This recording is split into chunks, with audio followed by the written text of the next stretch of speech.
자, 오늘은 장애인과 성 문제에 대해서 함께 우리 학생들하고 토론해 보도록 하겠습니다. 장애인도 인간이기 때문에 성적인 문제에 대해서 깊은 관심을 갖고 있습니다. 그런데 이런 성 문제들은 우리나라 문화에 있어서는 공개적으로 얘기를 잘 안 하려고 그러죠. 한 10년 전에 장애인 그 단체 있는 사람이나 여러 사람들 모아서 성 문제 가서 이제 한번 같이 토론도 해본 적도 있고, 또 같이 이제 그 장애인들하고 하룻밤을 새우면서 같이 아무 형식 없이 얘기를 했는데도 잘 얘기를 안 해요. 그래서 마침 우리하고 이제 같이 함께 일하는 사람 중에 그 여성 장애인이 한 몇 달 전에 결혼한 사람이 있어서 그 사람한테 그러면 결혼 생활이 어떠냐 뭐 이런 것을 가지고 물어보기도 하고 했었습니다. 그런데도 잘 그렇게 공감대를 형성하지는 못했던 것 같아요. 근데 이제 최근에 몇 년 사이에 장애인들에게도 상당히 성 문제가 중요한 문제다 이렇게 인식하기도 하고, 또 여러 군데에서 이제 장애인 성 문제에 대해서 함께 논의도 하기도 하고, 또 뭐 최근에 장애인이지만은 1급 지체 장애인 이선희 씨가 자신의 누드를 장애인 인터넷 신문에다 올리긴 또 했었습니다. 그 올린 이유가 자기도 여성 장애인도 성 주체성을 갖고 있다, 성적인 의미를 갖고 있다, 성에서 자기 정체성을 갖고 있다라는 걸 보여주기 위해서 그랬다, 그런 얘기를 합니다. 그 이후에 이제 그 장애인 성 문제에 관한 카페들도 여러 개 생기기도 하고, 또 성 전문가에 대한 상담 교실이라든지 아카데미도 생기기도 하고, 이런저런 일들이 생겼습니다. 그래서 오늘은 몇 가지 토대로 해서 한번 생각해 보도록 하겠습니다. 첫 번째는 이제 성이란 무엇인가? 성이란 무엇인가? 뭐 일반적인 얘기들이죠. 일반적인 성에 대해서 얘기를 하고, 두 번째는 그러면 장애인 장애 특성에 따른 성 문제는 무엇인가? 장애인들이 갖고 있는 성 문제는 무엇인가? 그 장애 특성별로 유형별로 생각할 수 있는 문제들이죠. 그러면 세 번째는 그건 어떤 해결 방법이 있을 것인가? 그 문제는 어떻게 해야 될 것인가? 이런 문제들을 함께 생각해 보도록 하겠습니다. 여러분들한테 이제 그 네 가지 주제를 사전에 줬었습니다. 장애에 따른 성 문제가 무엇인가? 그다음에 사회복지 시설 내 강제 불임에 관한 문제, 장애인의 결혼, 출산, 육아에 관한 문제, 여성 장애인과 성폭력, 성차별에 관한 문제, 뭐 이런 문제에 대해서 사전에 좀 토론할 수 있는 사람들을 사전 신청하라 그랬는데 두 분만 신청한 것 같아요. 두 분만 신청했는데 한 분은 강한나 씨, 강한나 씨가 토론 주제 여성 장애인과 성폭력, 성차별에 관한 준비를 해왔죠. 한 몇 분 정도. 예. 발표하는 시간이. 예. 그러니까 네, 그러니까 조금 후에 제가 이제 일반적인 얘기하고 강한나 씨가 한 20분 정도 하고, 그 다음에 이 주제인 그 사회복지 시설 내 강제 불임에 관해서 정건중 씨가 발표를 하기로 했었습니다. 그래서 두 분이 이제 발표하는 것으로 하겠습니다. 그럼 일반적인 얘기들을 몇 가지 얘기를 한번 해보도록 하겠습니다. 성이란 무엇인가? 우리가 보통 섹스라고 얘기를 하죠. 그러니까 남성, 여성 뭐 이런 의미를 갖고 있지만은 그 외에도 우리가 섹슈얼리티라면 성행위뿐만 아니라 이를 포함한 인격의 차원, 생물학적인 차원의 남녀 간의 성행위뿐만 아니라 정신적, 사회적, 심리적, 문화적 모든 것을 포함하는 용어로 우리가 성이라는 통칭 용어로 사용되고 있습니다. 사람이 식욕이 있어야 생존할 수가 있죠, 그죠? 식욕이 없으면 살아갈 수가 없습니다. 먹을 수가 없으니까. 대신 성욕이 없으면 종족 보존이 안 되고 인류가 보존이 되지 않습니다. 그러니까 성이라는 것은 상당히 인간에서 자연스러운 겁니다. 자연스러운 거고 주어진 권리이기도 하고, 또 어쩌면 그것이 한 사회에서 일어나는 여러 가지 총체적인 문화일 수도 있습니다. 그러니까 성은 뭐 특별한 것도 아니고 특별히 또 그것을 가지고 우리가 혐오시할 필요도 없고 그것을 깊이 할 수도 없는 보편적인 사회 문화의 한 현상입니다. 그렇다면 장애를 가진 사람들도 이런 성문화라든지 성행위라든지 성적 권리를 누릴 수가 있어야 되고 다른 사람 보통 사람들하고 동일한 권리를 가질 수 있어야 되는 겁니다. 그런데 장애라 해서 성적인 문제에 대해서 특별시 된다든지 차별이 된다든지 아니면 성 문제에 있어서 뭐 아주 특별한 대우를 받는다든지 이렇게 되면 좀 곤란할 수 있죠.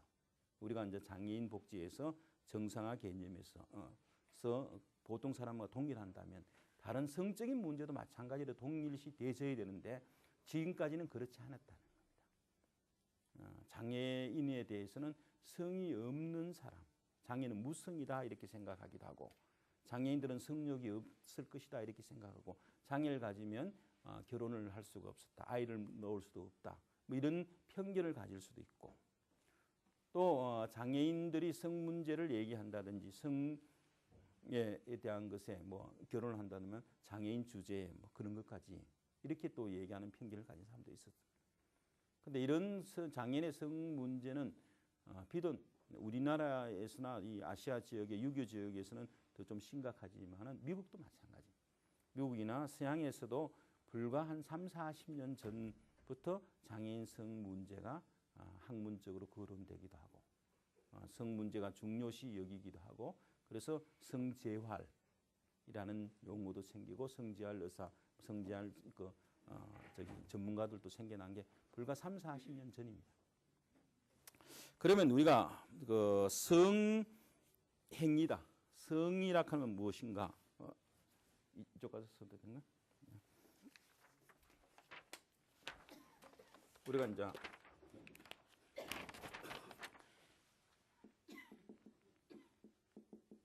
사실 한자도 성을 쓰면 저기 인간의 그 삶이라 하는 거하고 동일한 겁니다. 근데 우리가 보통 성행위라 한다라고 하면 성적 감정을 갖고 있죠. 그죠? 성적 감정을 가질 수가 있고 두 번째는 신체 접촉이 있고 세 번째는 우리가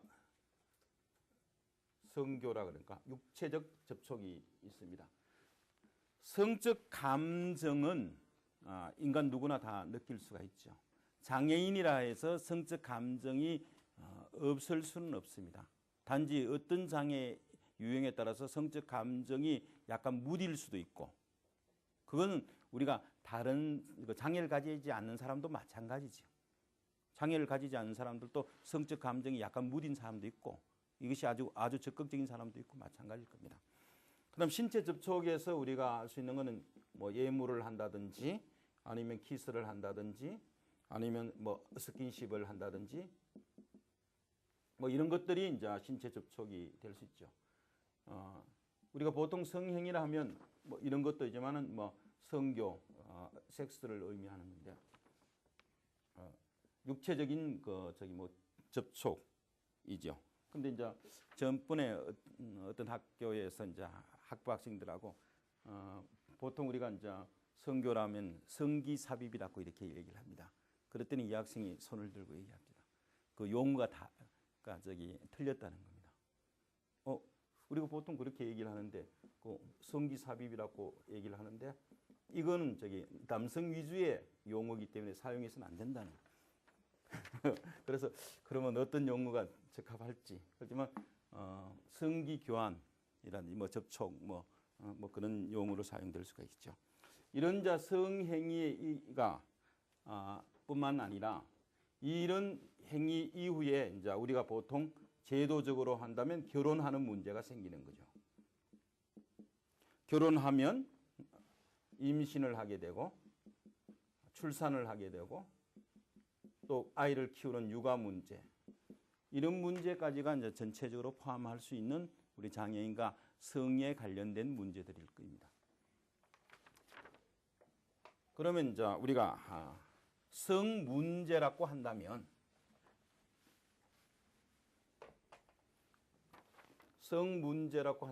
어떤 문제가 있을까요? 성적으로 문제가 있다면 어떤 문제가 있을까요? 생각나는 대로 얘기해 보세요.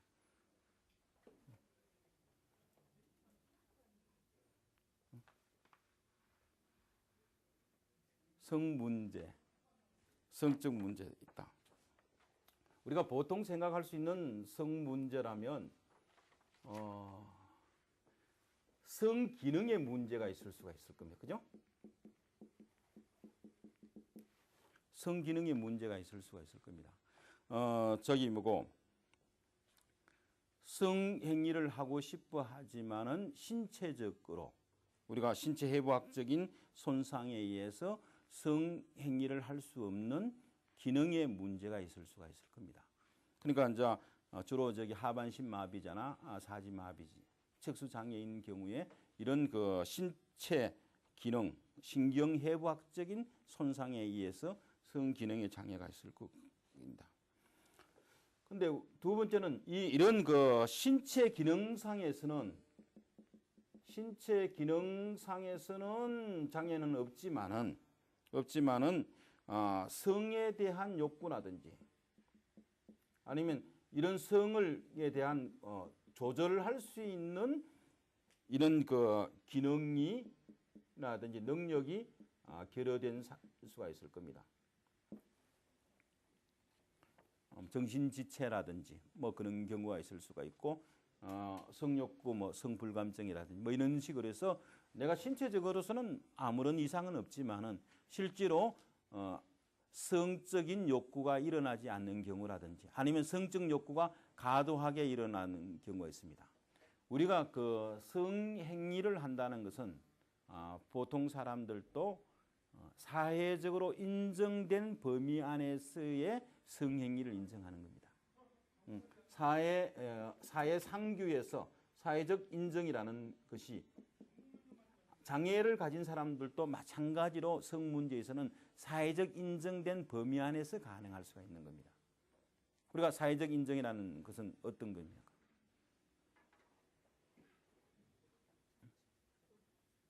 네? 그렇죠. 결혼을 한 부부들은 성행위를 할 수가 있는 사회적 인정이 있고 결혼하지 않아도 서로 사랑하는 관계에 있을 경우는 가능할 수 있지만은 여기에서는 연령에 어느 정도 제한을 두고 있죠. 그죠? 미성년자가 아닌 성인의 경우에서는 서로 사랑하는 사람이면 가능할 수가 있는 겁니다.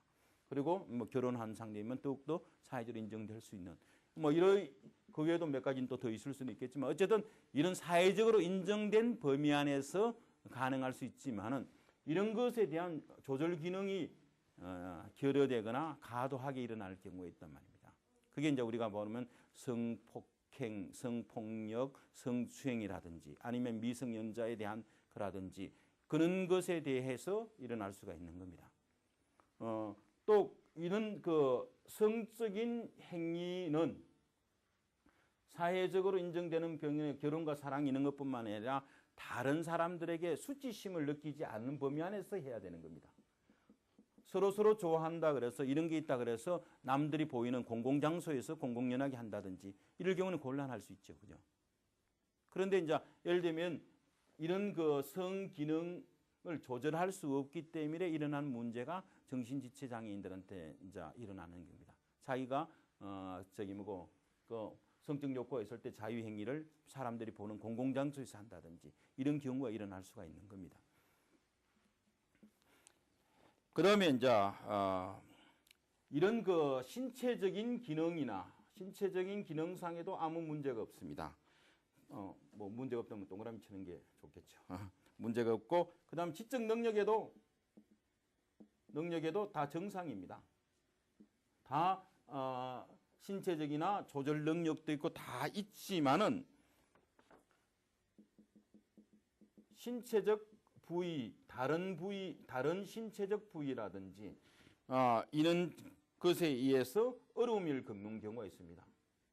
불가능은 아니지만 어려움을 겪는 경우가 있죠.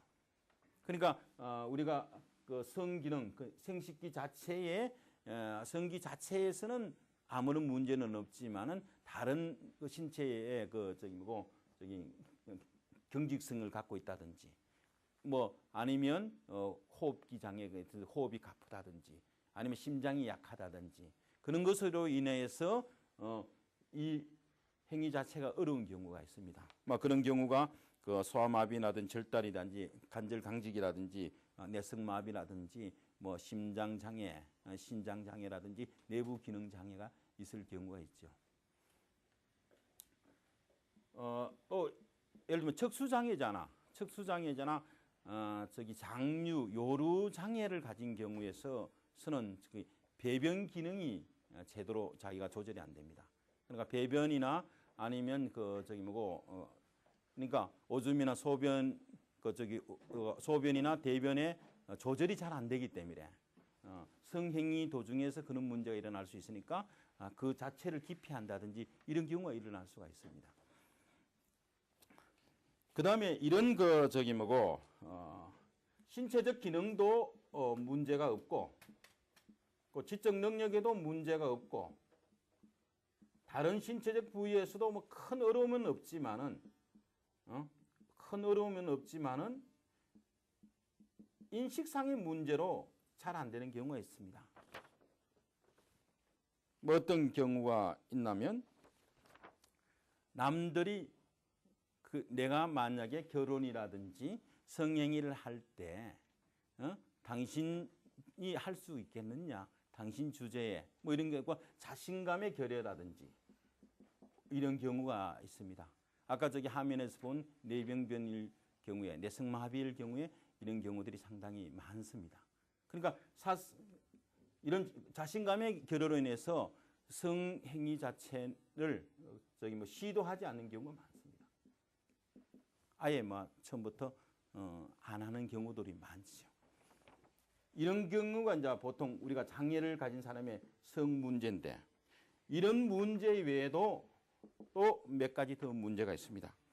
어떤 문제냐면 성행위는 우리가 서로 신체적인 접촉을 하든지 아니면 성적 감정이 유발되고 사회적 인정이 되는 범위 안에서 해야 되는데 자기의 의지와는 관계없이 사회적 인정과는 관계없이 성에 대한 폭력을 당하는 경우가 있습니다.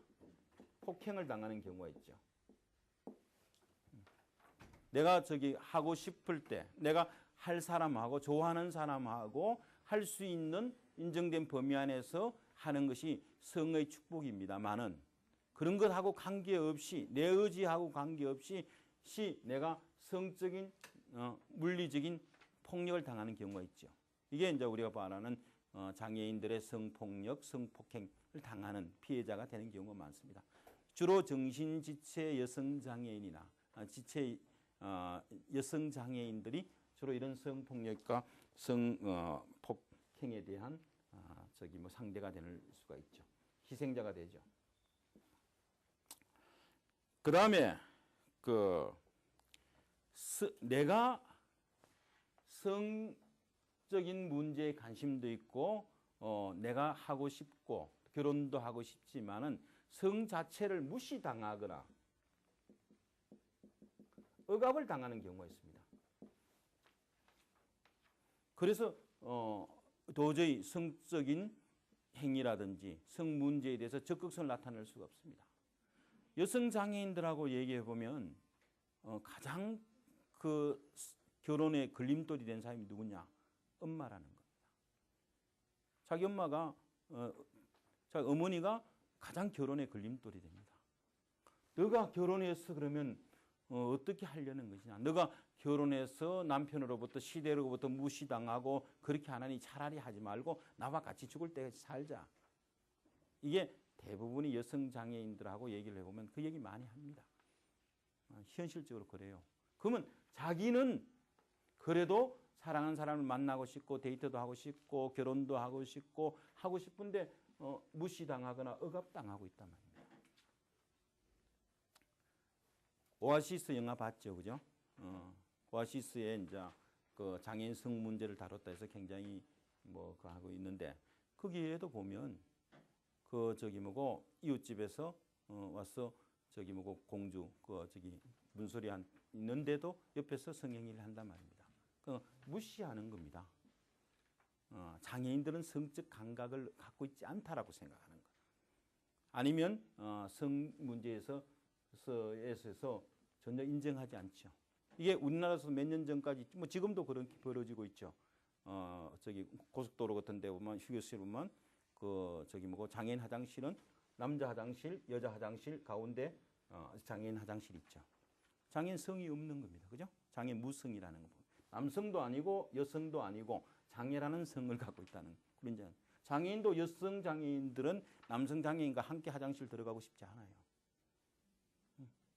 성적인 정체성을 갖고 있단 말입니다. 근데 이거는 보통 사람들이 다 무시해 버린단 말입니다. 그러니까 장애인에 대해서 성 자체를 무시해 버리는 거나 성적인 욕구를 억압시켜 버리는 거예요. 그다음 7번째는 이것이 지금 현재 상당히 문제가 될 수 있는데 별로 사람들은 문제로 생각하지 않는데 성적인 욕구도 있고 할 수도 있고 다 하는데 상대가 없어요.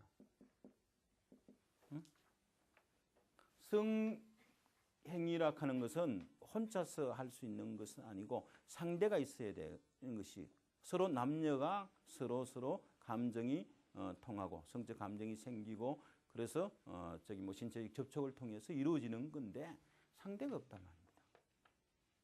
상대가 없기 때문에 성행위 자체를 경험하지 못한 사람들도 많고 자신의 적극적인 의지에 의해서 결혼하지 않는 것이라든지 성행위하지 않는 건 아무 문제가 되지 않습니다. 그런데 우리가 문제가 되는 것은 본인이 하고 싶은데 할 의지는 있는데 장애라는 특성 때문에 안 되는 겁니다. 그죠? 안 되는데 문제가 있으니까 예를 들면 그 수녀님이나 신부님이나 아니면 스님이나 자신의 적극적인 의지를 가지고 안 하는 건 그거는 아무 문제가 없습니다. 근데 본인은 원하지만은 신체적인 정신적인 장애로 인해서 어쩔 수 없이 안 되는 건 문제가 되는 거죠. 그 상대가 없는 경우 상당히 문제가 있습니다. 그러다 보니까 혼자 하는 수밖에 없는 자유행위를 하게 된다. 자유행위 자체도 의학적이나 정신적으로 크게 문제가 되는 건 아니지만 여기도 이제 과도한 자유라든지 아니면 사회적 인정이 되지 않는 범위 안에서 일어나는 경우, 특히 정신지체 이런 경우 많습니다. 저희 그 복지관에도 한 친구가 있는데 너무 과도하게 해서 주변 사람들이 자꾸 얘기를 한 적이 또 있고 그랬습니다. 이게 이제 보통 정신지체 성교육이라든지 정신지체인의 성 쪽에 대한 얘기를 한다 때는 이 자유행위에 대한 통제라든지 교육이라든지 이런 것들이 주로 나옵니다. 왜 너무 과도하게 한다든지 너무 이런 장소에 따라서 시간과 장소를 하지 않는다든지 이런 경우가 있습니다. 그래서 이런 지금 현재는 이 상대가 없는 문제에 대해서 상당히 일본에서는 섹스 자원봉사자들이 있습니다. 스웨덴이라든지 덴마크 같은 데서는 국가에서 섹스 서비스에 대한 정책들도 좀 있고 그런 것들이 해주는 기관들도 있고 그렇습니다. 그 자체가 또 꼭 좋다 나쁘다는 건 또 우리나라 문화라든지 우리나라 법제도 또 살펴봐야 되겠지만 어쨌든 이런 것들이 장애인들이 갖고 있는 성적인 문제를 갖고 있습니다. 그러면 이제 이런 문제에 대해서 우리는 지금까지는 장애인들의 성 문제는 단순하게 신체적인 문제 내지 아니면 정신적 문제 한두 가지를 생각인데 사실은 개별적으로 보면 상당히 문제가 많죠. 많은데 여기서 이제 신체 유형별로 보면 이런 문제들이 아까 7가지 상 중에서 어떤 쪽에서는 더 과도하게 나타날 수도 있고 어떤 거는 적게 나타날 수가 있습니다. 그래서 우리가 보통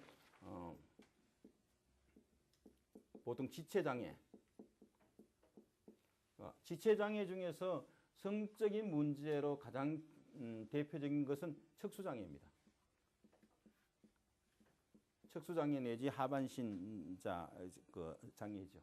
척수장애인들 중에서 보통 우리가 평균적으로는 척수장애가 된다면 성기능이 안 된다라고 얘기하지만 그렇지는 않습니다. 의학적으로 발기가 되지 않는 척수장애인이 또 한 20% 정도 있고 나머지 80%는 성적 기능 자체에서는 문제는 없습니다.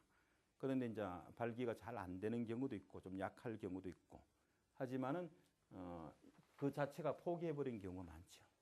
그래서 미국 같은 데서는 성재활에서 척수장애인을 위한 성재활 클리닉도 있고 우리나라도 있습니다. 우리나라도 1996년도부터 국립재활원에 척수장애인을 위한 성재활 클리닉을 운영하고 있습니다. 거기에서 여러 가지 이제 다른 약물이라든지 아니면 다른 보형 기술로 치료도 하겠지만은 그 자체에 대한 심리적인 문제라든지 아니면 이제 행위를 할 수 있는 체위 문제라든지 뭐 이런 문제를 가지고 성지화를 도와주는 경우들이 있습니다. 그러니까 이제 지체 장애인 경우에서는 뭐 그 자체의 문제보다는 신체적 변형 내지 아니면 신체적 접촉이 잘 안 되는 경우가 있죠. 이런 경우에서는 우리가 보조기기라든지 아니면 체위라든지 이런 것들을 통해서 가능할 수 있도록 해주고 또 어쨌든 우리가 이 신체적인 문제도 있지만은 정신적 시민성이 있죠. 정신적 문제도 있죠. 내가 장애를 가지고 있으니까 나는 안 될 것이다. 자신이 없어 하는 경우 이런 문제에 이제 자신감을 불어주는 이런 클리닉들이 주로 되고 있습니다. 그 다음에 이제 우리가 뇌병변 장애도 예를 들면 뇌졸중 같은 경우에서는 건강한 신체를 갖고 있다가 중도성 장애를 갖고 있기 때문에 그 중에서 뇌졸중 중에서는 또 뇌졸중은 주로 이제 나이가 들어서 많이 되니까 성 문제에 대해서 크게 심각하게 생각하지 않는 경우도 있고 또 뇌졸중이라도 성 문제에서는 별로 관계가 성적 문제에서는 장애가 없는 경우도 많습니다. 근데 주로 이제 뇌병변 장애 중에서 뇌성마비일 경우에서는 신체적으로는 크게 문제가 없다 하더라도 다른 부위의 경직성이나 로 인해서 제대로 잘 안 되는 경우도 있을 것이고 또 정신적인 사회적인 문제로 인해서 나는 안 된다라든지 다른 사람들이 뇌성마비는 안 될 것이다 이렇게 해서 낙인 찍어버리는 이런 문제가 더 심각하게 생각하니까 사실 성 문제에서 뇌성마비 장애인의 성 문제가 가장 복지적인 차원에서 좀 심각하다 할 수가 있을 수가 있습니다. 그 다음에 이제 청각장애나 시각장애는 성적인 문제에서 어떤 문제를 갖고 있을까요? 예? 별 문제가 없다. 예. 사실 별 문제가 없는 것 같아요. 그건 맞습니다. 왜? 시각장애나 청각장애는 다 결혼하고 애 잘 놓고 잘 삽니다. 단지 문제가 있다라면 시각장애인과 청각장애는 사회성에 있어서 아까 상대를 구한다든지 아니면 서로 만날 수 있는 기회 이런 사회적 사교상의 문제가 좀 있겠지요. 그러면 이제 또 인식의 문제들도 있겠지만은 신체적으로나 사실 결혼하고 나면 큰 문제는 없었기 때문에 청각이나 시각장애인 성 문제는 주로 복지적인 차원에서 다루지는 않습니다. 그 다음에 이제 보통 많이 다루고 있는 것은 정신지체인에 대한 성 문제를 보통 책에서도 많이 다루고 실제로 현장에서 이 문제에 대해서 많이 교육도 하고 있습니다. 정신지체는 어떤 문제가 있을까요?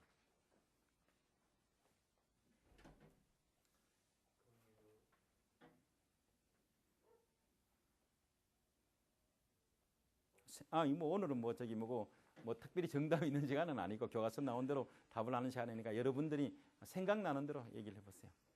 본인의 의식이 없다. 본인의 의식이 없다. 의식이 없다. 있는지 없는지 구분. 본인 스스로 인지도 못한다. 그죠? 있는지 없는지. 또 다른 분. 예.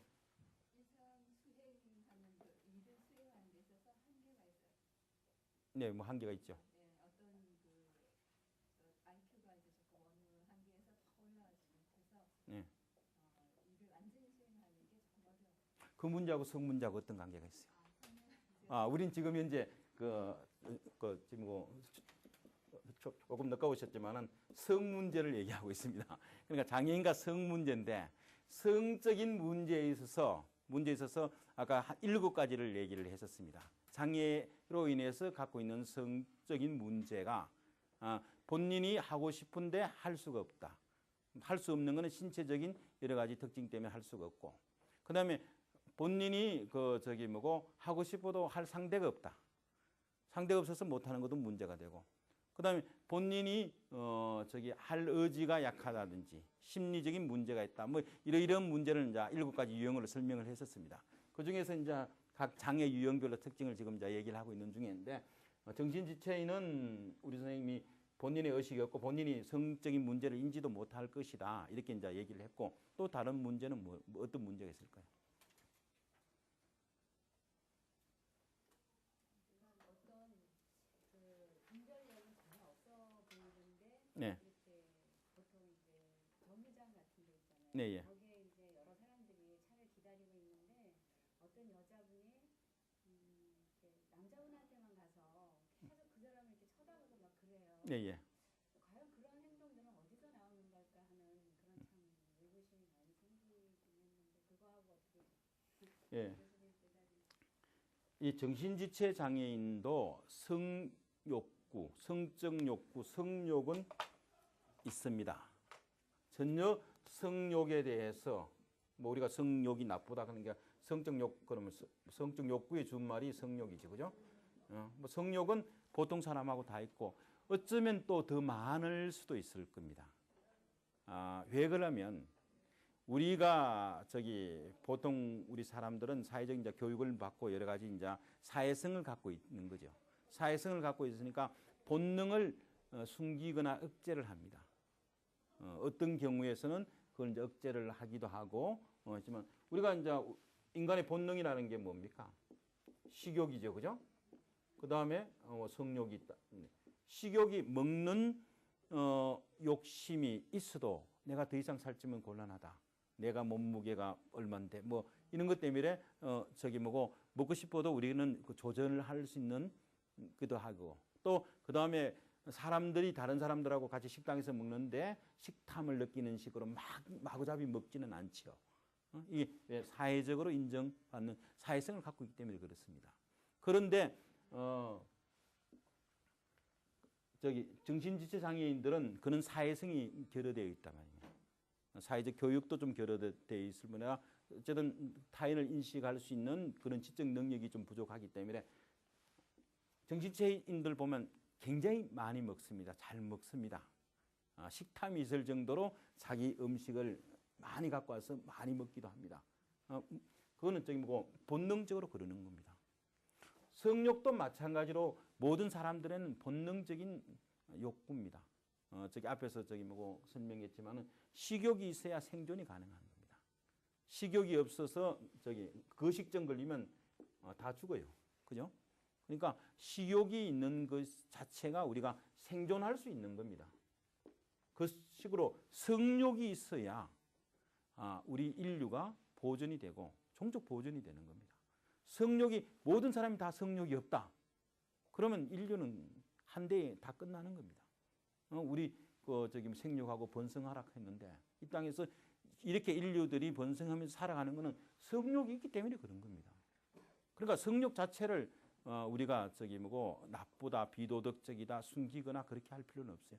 인간의 자연스러운 본능입니다만은 그런 것은 우리가 성을 사회적 인정된 범위 안에서 이런 성적 문제를 해결해야 하다 보니까. 근데 이런 것들이 정신지체인들은 성적 욕구는 본능이니까 그걸 주체를 못할 정도로 왕성할 수가 있습니다.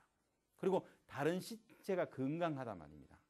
그런데 우리가 IQ가 낮으니까 만약에 25살 된 청년이다만 정신지체 청년인데 IQ가 8살 IQ입니다. 6살 IQ입니다. 그러면 그 부모들이 보거나 다른 사람이 보면 쟤는 6살이구나, 8살 그쯤에 생각한단 말입니다. 왜? 행동이 6살, 8살짜리 행동을 하니까. 그런데 신체적으로는 제2의 성징이라는 것은 다 나타나는 겁니다. 신체는 25살인데 정신 IQ만, 지능만 8살이니까 문제가 되겠죠. 성적 통제가 안 되는 겁니다. 성적 통제 불능에 문제가 있습니다. 이게 제일 큰 문제입니다. 그러니까 신체적으로는 우리가 여성분들이 많지만 남자가 보통 그 18살 뭐 이 정도쯤 됐을 때 첫 번째 나타나는 건 뭡니까? 몽정하게 되는 거죠. 그죠? 몽정기 뭐 이런 것이지만 몽정부터 시작해서 이제 그 성정들이 나타나게 된단 말입니다. 이걸 정신지수도 다 나타납니다. 성기도 커지고 이런 몽정기도 나타나고 모든 것이 다 성적인 것이 나타나지만은 통제가 안 돼요. 의지상에도 통제도 안 되지만은 사회적으로도 통제가 안 된단 말입니다. 10살 문이니까 자기 하고 싶은 대로 아니면 5살 문 더 지능이 낮을수록 그러면 자기가 하고 싶은 대로 하잖아요. 어린애들은. 예를 들면 이제 우리가 4살, 5살 문 애들은 뭐 아무데나 옷 벗고 그러잖아요. 그리고 다녀도 별로 수치심을 안 느끼는 그러한 행동들을 25살 문 청년이 하면 어떻게 되겠습니까? 이게 이제 문제가 되니까 자꾸 교육이 통제 교육을 합니다. 그래 복지 시설에서나 정신지 학교에서는 자꾸 통제 교육을 합니다.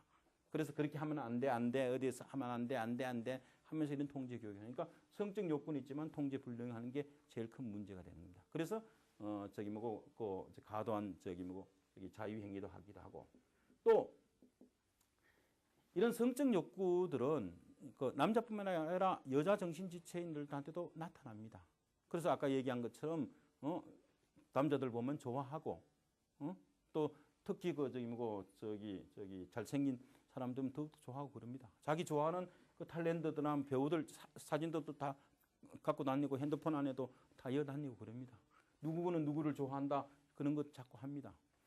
하는데 이제 또 시설에서 심각한 문제가 뭐냐 하면 이런 나이가 어느 정도 청년기에 있는 정신지체인들이 한 시설에 있을 때는 성행위를 많이 합니다.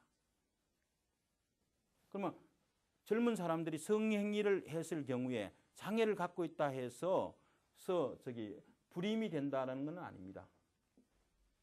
임신할 수 있는 능력이 있습니다. 물론 학자들에 따라서 남자 다운 증후군, 정신지체 중에서 남자 다운 증후군은 임신의 가능성이 좀 적다고 봅니다. 아주 안 된다는 불가능은 아니지만은 남자 다운 증후군은 임신시킬 수 있는 정자수라든지 이런 것이 좀 적어서 임신의 가능성이 좀 약하긴 하지만은 여자 다운 증후군은 그렇지 않습니다. 좀 약하기는 하지만은 충분히 임신 가능할 수 있고 다운 증후증이 아닌 다른 정신지체는 육체적으로는 다 배란할 수가 있습니다. 그러면 이런 식의 통제 불능에서 만약에 성행위를 했을 때 임신이 됐을 때 임신 문제에서 어떻게 할 것인가 이런 문제가 이제 심각한 문제가 생깁니다. 임신 중에는 산모의 건강도 있지만은 태아에 대한 교육과 태아의 문제되고 임신하고 난 뒤에 출산이 되는 겁니다. 그죠? 출산하면 그 출산됐을 때 그 아이가 정신지체인이 될 유전적인 확률은 적습니다만은 우리가 지금 육아에서 양육을 해야 될 거 아닙니까? 그죠? 양육을 하면 그 부모의 특히 어머니의 옹알이 교육을 통해서 우리가 사회성이 지금 전파되고 하는데 그런 양육 문제, 육아 문제는 어떻게 할 것인가? 그걸 가능할 수 있을 것인가 없을 것인가? 이런 문제가 이제 뒤따라서 정신지체인 경우에서 일어날 수 있는 문제들입니다. 그래서 이제 우리가 다음 주제인 이런 임신 문제를 어떻게 할 것인가? 그러면 이제 시설에 있는 사람들은 상당히 걱정이 됩니다. 사실 시설장 입장에서는 자기 시설에 있는 정신지체 남녀가 결혼하지 않는 상태에서 이제 임신을 했단 말입니다. 임신 가능성은 항상 있는 겁니다. 또 사실 보면 현장에서 보면요, 어떻게 담을 쳐놔도 그게 그 남녀의 사랑이라는 건 이거는 다 뚫고 지나갑니다. 그러니까 이건 통제가 사실 불가능합니다. 뭐 그때는 진짜 IQ 70이 아닙니다. IQ 한 170 정도에 되는 그런 방법을 다 쓰면서 자기네들끼리 몰래 만나고 다 합니다. 근데 그렇게 했을 경우에 거기 태어난 아이를 또 시설에서 또 보호를 해야 되는 것인가? 그러면 거기에서 시설에서 또 이제 시설이 그렇습니다. 장애 유형별 시설, 우리나라는 장애 유형별 시설을 이제 하겠지만은 또 연령별로 그 시설이 되고 있습니다. 성인 시설이냐 아니면 아동 시설이냐 막 그렇게 되는데 여기서 만약에 아이가 태어났다, 유아가 태어났다, 유아는 그 시설에서 참 키울 수 있는 방법도 사실 없습니다. 이건 또 특별히 또 유아를 전문적으로 하는 시설에 보내줘야 되는데 그러면 저기 엄마하고 같이 살 수가 없잖아요, 그죠? 뭐 이럴 경우에 또 인권의 문제도 생기고 여러 가지 문제 되니까 임신 안 시키는 게 좋겠다. 그래서 불임을 시키는 겁니다. 강제 불임을 하게 되는 겁니다. 그럼 강제 불임이냐 아니면 저기 뭐 친권자의 동의하에 있냐 뭐 그건 뭐 조금 차이는 있겠지만은 뭐 형식은 밝습니다만은 어쨌든 본인이 원하지 않는 불임을 하게 되는 거죠. 뭐 어쨌든 이런 문제들이 이제 일어나게 됩니다. 그래서 정신지체일 경우에서는 이런 그 성적 욕구, 과도하지 않더라도 성적 욕구들을 어떻게 통제하고 조절해서 정상적으로 할 수 있느냐 이런 문제들이 이제 생겨나는 것이죠. 거기에 이제 우리가 저기 뭐고 다른 기타 저기 내부 기능 장애라든지 뭐 이런 경우에 있을 때는 그 자체에서 저기 뭐 문제는 갖고 있지는 않지만은 아까 했지만은 뭐 성행위를 할 때 다른 기관에 저기 뭐 약한 부위 때문에 좀 곤란할 수 있는 뭐 이런 문제들이 있는 겁니다. 이런 것이 이제 장애 유형별로 성적 문제, 성 문제가 되는 겁니다. 그럼 이걸 이제 어떻게 해야 될 것인가 하는 문제는 나중에 이제 종합적으로 정리하면서 하기로 하고 조금 쉬었다가 저기 강한나 씨하고 우리 그 저기 정생 왔습니까? 예. 정생하고 두 분이 준비해 온 것들 발표하고 그다음에 여러분들이 또 질문할 거 질문하고 자 그럼 어떤 해결 방법이 있을 것인가 이런 문제를 같이 이제 논의해 보도록 합시다. 그러면 5분 후에 이제 강한나 씨부터 시작해 보도록 합시다.